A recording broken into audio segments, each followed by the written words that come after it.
Hello. I'm just sitting here meditating after a day of work, and I'm going to start work tomorrow at 9 a.m., I believe. I'm um, thinking about my meditation practice, and what I've been learning is that attachment to things is what causes suffering, and what that means is partially um, that I have to be open to. I have to live my life in such a way that if I were to meet with misfortune, I would not perceive it as misfortune. If I'm living in a way where I'm really believing in everything that I'm doing, then nothing like conditions wouldn't bother me if I were to have misfortunate occurrences in my life. If I'm really following the Dharma path, then there won't be any reason to be upset if there's difficulty. And it's funny how you can learn this truth and then you can forget it.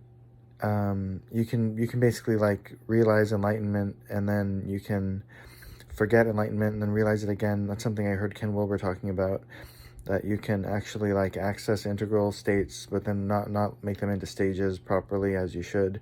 And then so the goal is to try to have the realization become like Teflon, make you like Teflon, so everything just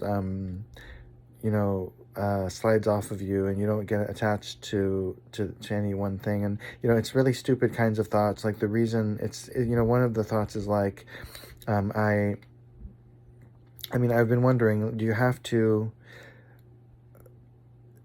be open to things like being homeless or something along those lines? In order to be like a Buddhist monk, do you have to be like a beggar? And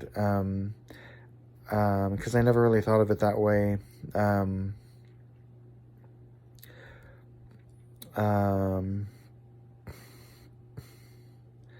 But that's one of the dualities that keeps coming up, is like, what if, like, obviously, like, if something went wrong in my life, I should have lived my life in such a way where it wouldn't bother me. Like if I get cancer, for instance, like I should have lived my life in such a way where getting cancer wouldn't bother me. If I'm trying to be like a practitioner of the Dharma, I have to be,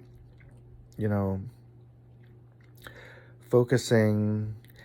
But then also there's this tendency to want to just like numb myself with like alcohol, for instance, or just like staying busy with like video games or reading books or things like that, instead of actually meditating. And meditating is something which is scary and dangerous, and it's so it must be entered into carefully, I suppose. But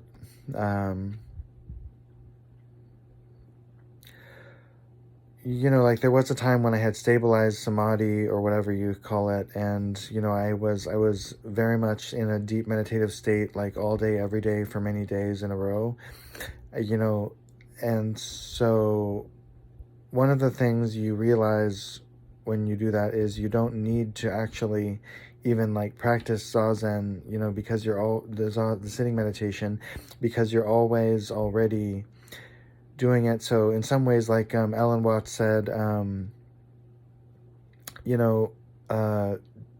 just like drinking a bit of alcohol might actually further your Zen practice.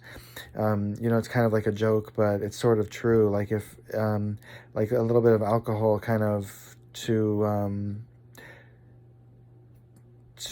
change how you're thinking about things actually can make more sense sometimes. But when you get into stressful, suffering situations or whatever in your life, that's when people go to spiritual or religious practices when they're suffering, is when they need their spiritual or religious practices. And it's better to do it before you get to suffering, so that you're prepared and you can go in any direction in the bardo you want to.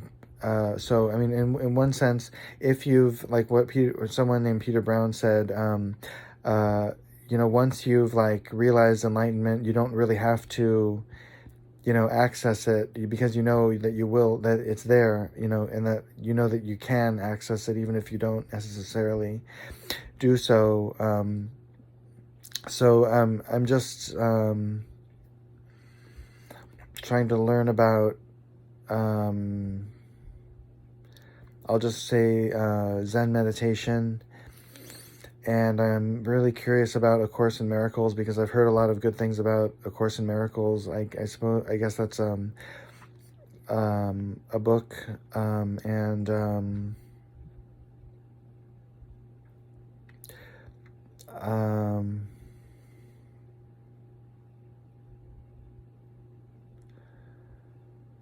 so my wonder is, about the dangerousness of practicing Dharma, like how the Tibetans were tortured for practicing their Dharma practice by the Chinese, and that kind of a situation. Like, there's a lot of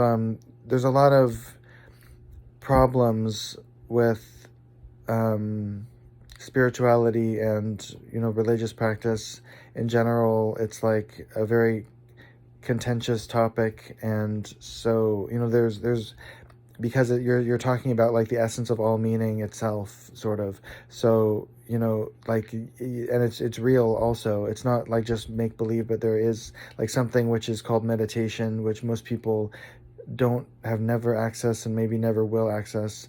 But there's something called meditation, and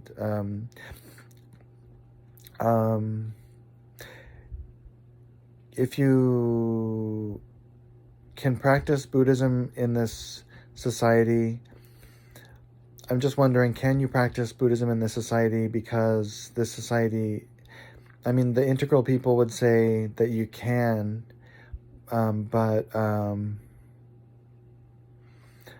I notice that I have a strong aversion to enlightenment, very strong aversion to being content, or just call it, content, rather than calling it enlightenment, but just to be content with myself and with others, to be okay with things is very, very difficult. But, when you realize you can be, there's a way to be okay with myself and other people and the world, and you realize this is the best way to help the world also. It's difficult, to avoid. So I'm just giving kind of a